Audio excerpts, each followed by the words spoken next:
Je suis allé faire d'autres études, je suis allé à l'Union internationale des chrétiens.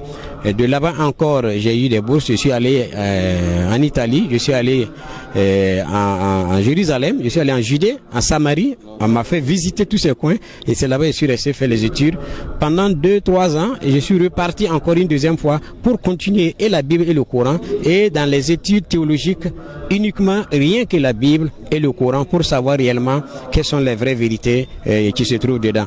Donc dans ça que en tout cas j'ai œuvré et c'est de là maintenant que je suis nommé pasteur enseignant avec l'Union internationale des chrétiens.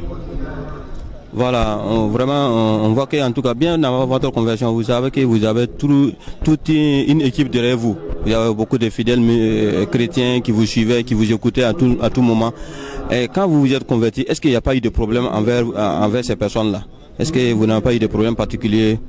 Oui, bien sûr, parce que il y a beaucoup de gens qui ont dit effectivement, il nous a trahis, pourquoi il nous a laissés, pourquoi il a fait ceci.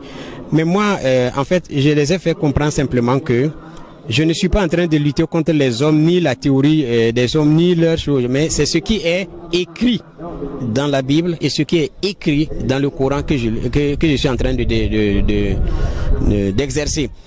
Ça veut dire que c'est pas moi qui ai écrit la Bible, c'est pas moi qui ai écrit le Coran, mais il y a des vérités fondamentales qui sont là-bas, que nous avons resté pendant des années et personne ne nous a pas pu éclairer. Et c'est dans les études d'éclairage maintenant qu'on a su que il n'y avait pas d'autre issue pour aller à Dieu si c'est pas par le prophète Mohammed sallallahu alayhi wa sallam. Donc là-dessus, c'est vrai, il y a eu des divergences, il y a eu des divisions, des amis séparés, mais ça c'est pas un problème. Je n'étais pas venu pour amener des amis dans ma vie, ni accaparer de l'argent. S'il y avait de l'argent, j'avais de l'argent. Mais maintenant, je cherche Dieu. Et dans la recherche de Dieu, j'ai trouvé, et je pense que je n'ai pas honte de dire à qui que ce soit, celui qui veut, il peut se convertir. Celui qui ne veut pas, l'islam ne force pas.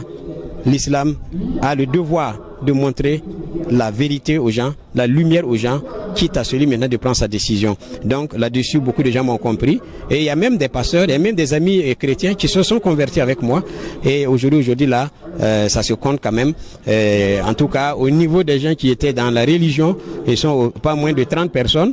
Mais si je vais prendre dans l'ensemble de ce que j'ai eu, alhamdulillahi rabbil alamina, je pense que je peux tourner autour de 500 et quelques personnes qui ont été converties à l'islam, qui ne savaient pas, mais qui ont été éclairées, qui sont venues dans l'islam.